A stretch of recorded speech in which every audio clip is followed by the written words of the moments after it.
Rolling, rolling, rolling down the river. Rolling with the Dexy. We're changing the name. We are changing the name of the show, formerly known as Whiskey Wednesday. Are we still going to talk about whiskey all the time? I think we are. Yeah. I think we should. Mm-hmm. Can't kick that pesky habit. So, formerly Whiskey Wednesday, we are adapting the new name, OnlySams. Dexter didn't like that. Welcome to OnlySams. I wasn't sure what was happening there for a minute. Some clammy hands, man. All right, listen. I'm not going to take that from the guy whose nipples are protruding from his shirt right now. Jeez, dude. I've been made fun of since I was a kid for having conular nips. That's what everybody's called them. Conular? Yeah, literally. It like follows along the whole continuum of That's my life. awesome. Anybody who's seen my nipples. I mean, I understand. Are they, if you had to compare, you know how some people are like quarters, some people are like pepperoni, some people are like salamis. Where do you fall? You know, those coin machines where you put like a penny, dime, nickel, or quarter in, and you smash it, and it's like you grind it or something, and it's like a president's face. But it's like an oval, right? Right. Yeah, that's what I'm saying. You have oval shaped nips. I think they're more wide than they are tall. Okay, so they're horizontal. No, horizontal ovals. But they're 3D. That's what I'm saying. They're like a Lady Gaga costume. Wow. Kind of thing. Like they come out a little, yeah. Damn. Coney. And when I was a kid, my first memory of like what maybe is body dysmorphia is I would be at the beach because we lived at the beach in the summer. I was so embarrassed by my nipples as like a second grader. And so for years, every time I went to the beach, I would pinch or twist my nipples so that they would get hard. so that they didn't look like cones. And that's all I thought about. And people just kept talking about them, and I wouldn't ask. What? And that was before I knew it felt good. You know what I mean? I was just a kid just cranking on them jimmies. And just, man, I was so embarrassed. And that is 100% real. Wait, why would squeezing them make them not? Wouldn't that make them harder and protrude more? Well, it like shrinks down. My problem was there was a lot of volume. You know what I mean? They looked like young strawberries, and I didn't want that. Okay, so squeezing them like condensed them. Right. Yeah. Of but course then at that they point, became diamond cutters. I was just gonna say at that point they're cutting glass though. Right. Wow. But it just looked better in my opinion. Well, yeah. I appreciate you sharing that with me. Yeah. Yeah. Thanks for pointing out that my nipples are going through the shirt. Gosh. Golly. Sorry, Dexter. I'm going to put him upstairs. Hold on. Cat scratch fever. Well, I guess now that it's just us. He's sticking around. We were going to have some fun, guys. Well, what have you brought over today? Yeah. So today we have, we're going to do a scotch for the first time on the show. Scotch is my personal favorite type of whiskey. You've liked when we've had scotch, right? I do, yes. Okay, so this is I don't know how to say it. It's either Aberfeldy, I don't know. Aberfeldy 12. Where's it from? Drinking. Like what area of Scotland? Oh, okay. Highland region. It's a Highland Scotch. I was like, how specific do we need to go here? Let's crack this open. It's got this nice casing. That's a nice thing that Scotches and Irishes do. Take it away. I was just gonna say I'm always impressed how when you bring over. Oh, all right. Yeah, let's do this first. Do that. Say what you're about to say. I was just gonna say I'm always impressed how the whiskeys that you bring over come in these like fancy, like carrying cases. Essentially, it's nice. All right, let's get a pop. That was pretty good. So, okay, have you heard of the Enneagram? Yeah. Okay, so I am a 3 on the Enneagram. Me too. Are you really? Wow, yeah, and I'm also a 3 out of 10 in real life, like attractiveness-wise. Yeah. I'd agree with that. So you're aware of the like core things that a 3 will prioritize or focus on? It's like success, achievement. Yeah, stuff sure. like that. So one of the things for me is being very mindful of like achieving things, tasks, things to like check off a box, so to speak.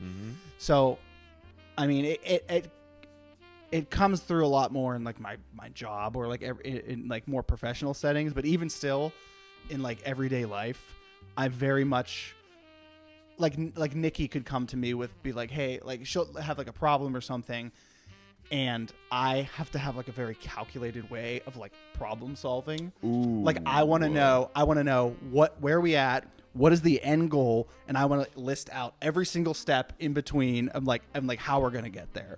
Dang, that's tough. Especially here, let's cheers. Let's cheers and sniff. That's tough in oh,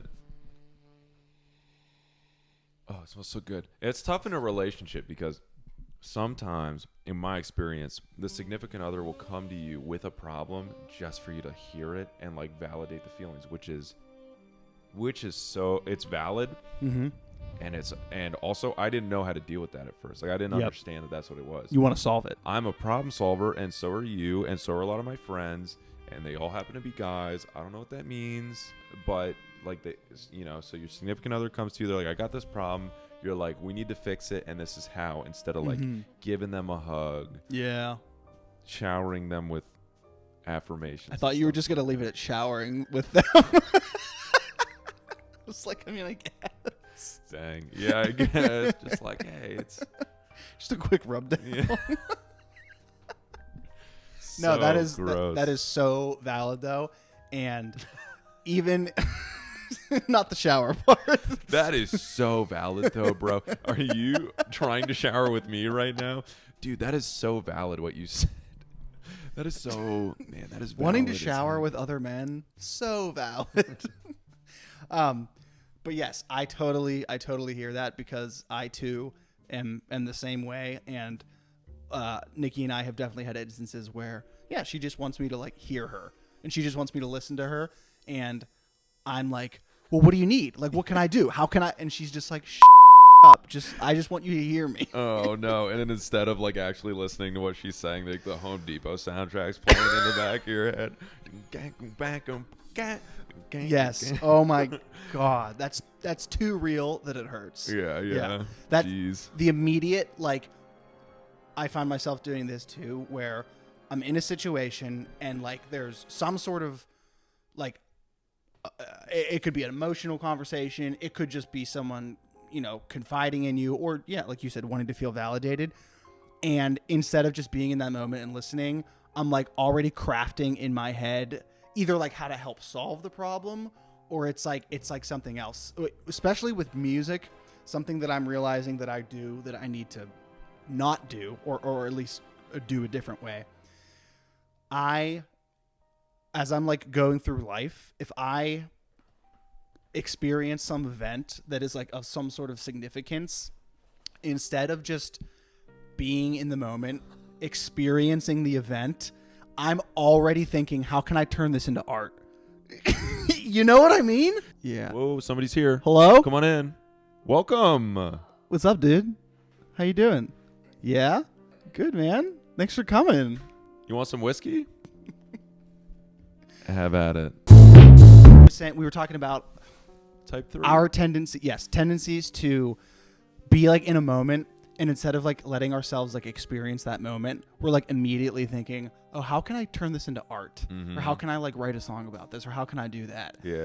And the look on your face was like pain, because you related to it so deeply. Yeah. But yeah, so I am like trying to teach myself, okay, if I'm experiencing something, just experience it. Like, let your body feel those things. You can come back to it and use it for inspiration for creative things later, but like don't do them backwards. You know what I mean? Like that, like, because then you're like robbing yourself. You're like basically compartmentalizing emotion, and just like, okay, this is something that I'm going to use to like make inspiration for art, but I'm not actually going to let myself feel this. I'm going to pack this away for later, and then you like never come back to it. That's really interesting, and I wonder how we got to that point. Because for me, I don't think it was because I knew I was going to be artistic. Yeah. My whole life, I've just been like flat affect, no emotions. Yeah. Like I remember my grandpa died, and I like didn't feel anything. Right. And I started crying because I was afraid that I was never going to feel anything. Wow. And so I was like, I was like, okay, I don't feel any emotions. And then now to avoid emotions, maybe now that I'm making some kind of art sucks. I'm using that as an excuse to not really sit and feel the feelings. Oh, 100%. That's what I do. Exactly. Oh. Yeah. I I don't want to deal with these things, so I'll just, because it's like it's this weird line of you're kind of making you're kind of faking vulnerability by like writing a song about it and like sharing it with other people, because it's like, yeah, that does take a lot of vulnerability, but you're not actually connecting with the emotion yourself on a level of what you can, you know what I mean? Does that make sense? Yeah, and then that amplifies. I don't know if you feel imposter syndrome, but when you're like trying to put out your own art, you're already like, oh, am I good enough for other people to listen to this? And it's because you're already like, oh, I know that emotion when I was feeling it. I was already thinking about this song. Yeah. So just subconsciously, man, we just hate ourselves. That's true. That's what we. I'll drink to that. To. Yeah. Absolutely. Am I right? To our future institutionalization. What do you think? A little taste of the homeland. I like that. Yeah, there's a little That's really good to it. You know what I mean? Yeah. 12 years old. This is really good though. Scotch is a very unique whiskey. I feel like, does that make sense? Can you call a Scotch a whiskey? Yes. Oh yeah. Okay. Whiskey is the big umbrella, whether it has an E, Y, or just a Y. EY or Y. Okay. Big umbrella whiskey. Let's just stick with that. And then it goes, there's Scotch from Scotland, there's Irish from Ireland, there's Japanese from Japan. Wow. And then there's bourbon from Kentucky. Yeah. There's a rye from somewhere here. And then there's, oh man, what do they call it? I guess just Tennessee whiskey, the like heavy wheat stuff. That's not bourbon? No. No, bourbon has to be that 51% corn. You're right. You did say that. Yeah. Sometimes I feel like you don't listen to me. Well, should we introduce our guest? Yeah, guest of honor. My name is Aus. A-U-S. That's how I introduce myself at work. Aus. Does that stand for something? Because your name is Australia, right? Exactly. How did you know? Right. Okay. That's what I thought. The Down Under. So I'm kind of like a Sherlock Holmes in my own right. So I'm going to deduce. Ooh. Not deduct. That's like accounting. That you are a bartender by trade. You would be correct with That was nice how you did that. You know how Robert Downey Jr. played the latest Sherlock Holmes? Yes. Mm-hmm. He's fired. It's me. Is it you now? It's me now. Pretty great. Yep. Honestly, Sorry about it. I'm impressed. We talked about this too, but I feel like I would enjoy being a bartender, but I probably wouldn't be very good at it. Because like, I like making drinks and I like being creative like that, but I feel like the pressure of like being at a busy bar and like forgetting how to make a drink or something would like freak me out. Well, Not to mention, everyone hates you. That's also true. I don't know. You know how many times a day I get called beautiful or I look like Zendaya, who is a model, might I add? You probably also look like Zendaya, but when she like right before rehab in that first episode. I was gonna say like minutes after she exited the womb. Jeez. I have never looked at a baby and been like, that looks like a normal living thing. You know what I mean? Like Right. all babies to me look like weird aliens. Yeah. Hey there. I don't typically drink scotch. I usually drink bourbon. So this is really good. Like I would think I would need a cube with it, but it's great up in my opinion. You usually go cube. Yeah. Whoa. I like beer cold too. I know it's frowned upon in some places. Beer? Yeah. That's frowned upon. Why is beer frowned upon if it's cold? That's not typically the way it's like. Okay, so think about like Oktoberfest, which is actually in September. Fun fact. That's like a huge like drinking I guess, holiday. I don't know if they'd call it a holiday. But typically the beer is like not like room temperature, lukewarm room temperature. And for the longest time, beer was easier to get than water was because it was like cleaner. It had to go through all that processing, and it was cheaper because it was easier to get. So drinking it at like a normal room temperature was how it was originally drank. That's kind of blowing my mind. Yeah, that's crazy. Because when I think of drinking lukewarm beer, I think of drinking piss, which I'm not against, but it's like not my preferred form of hydration.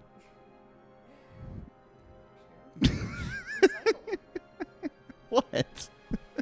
That's not your preferred. All right, I it promise. is. It's not. I don't like pee. That is wild, though.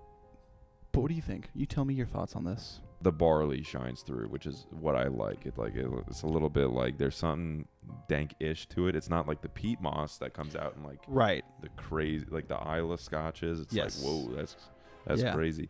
This is like, I don't know, keeps it calm, but most of it, if not all of it, is malted barley. Mm. And so it tastes a little bit herbier, dirtier, ground beneath my feetier. Wasn't there a presentation that we were given in like 6th grade called like The Joys of Sex or something like that? Whoa, I wasn't given that.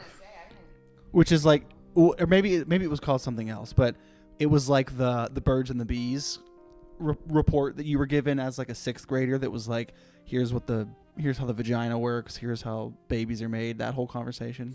Wow, that's crazy. Refresh my memory. My sex ed was not the joys of sex. It was mostly about wet dreams. But like, why do I have to talk to my principal? He like got us all in the guy's bathroom. Wait, what? And Jess was just like, and sometimes in your sleep you're just gonna. And Yo, he this just like is- left it at that. And he's like, go enjoy gym class. And we're all walking around like, I feel weird now. You felt a tingle. Yeah. That sounds borderline illegal. What happened? I don't know if he like goaded us into the guy's bathroom and there was like a space in the back where we all just kind of sat around. There's a secret door. Yeah, we felt so it was like awkward and we just felt awkward and like kind of guilty like going through this talk because we all like giggled about all this stuff. Right. But it was just like mostly just like, okay, the gonads, the phallus, and also you're like sometimes you're gonna late in your sleep, and he stuck that point like. He like gets up on a stall when he's like, all right, listen up, brothers. Oh my god. Listen up, brothers. Sometime you're gonna in your sleep. That was the same school where we would get belt checks. So we had a dress code. Oh. And my principal would walk up to people's desks and put his head under the desk to see if someone was wearing a belt. Yeah, isn't that crazy? Yeah, that's a little too much. Like ask hold somebody on, to wait. stand like, up. all right, this is your desk, right? Middle, okay, this ready? This is your desk. Here's me. I'm 10-year-old Sam learning about. So math class is going on here. All right. So Fractions. if you're playing me, Yeah. get it all wrong. All right. 69. Huh. Oh, no way. And they would like measure the length of girls' skirts. Oh, the length of your too. I mean, they're just like, we can't even find it. we've got an Innie. Bless you. Bless you, COVID. Welcome back to Bad Content. We just renamed it again. Oh, so we should probably address the fact that there's 2 bands in the room. So, okay, you and I are both affiliated with the band A Moment in Pompeii, right? Right. And then also, you 2 are in Creed. Stand Atlantic. Oh. Atlantic Wasteland, There huh? it is. There it is. Jurgles, Hard Rock Cafe, and even the Craft House to a degree is like people might not be there to see your band play. Yeah. They might be there to have dinner. Right. And it's like you're just kind of ripping whatever you're doing while these people are sitting at a dinner table, like eating. Yeah. And so it's like you're maybe not here for me. I get it. I'm kind of doing my thing. You might be trying to have a conversation with your grandmother right now. Right. And the crowd part, she only has a couple days left. Right, Poor exactly. grandma. Yeah. I'm sure he forgets who you are. Right. Dude, crowd participation at a venue like that is so hard. I don't know if I told you, like, our last show at the Craft House, I was just like, I'm not going to do crowd participation. Nobody's moving. There's, like, one guy moshing with himself, which is sweet, man. If you can do that, do it, man. But you look out into the crowd and there's people just eating. Yeah. And then one time I forgot that was the case, and I like do the thing where I try to get everybody to clap. Yeah. And I saw this kid just have this existential crisis. He's like taking a chicken finger, moving it up to his mouth, but he sees me like asking people to do stuff, and he probably felt bad, and he was just like, and he dropped the chicken finger and just started clapping. He's like, man, I don't want to. You made eye contact with him? Yeah, seriously, I'm like watching him do this, man. I'm like, oh man. Well, it's been a pleasure. The first inaugural episode strictly of OnlySams. OnlySams, baby. Nobody else. Nobody else. Well, it's been a real pleasure. It's been fine. I had a fine time. Well, until next week. See ya.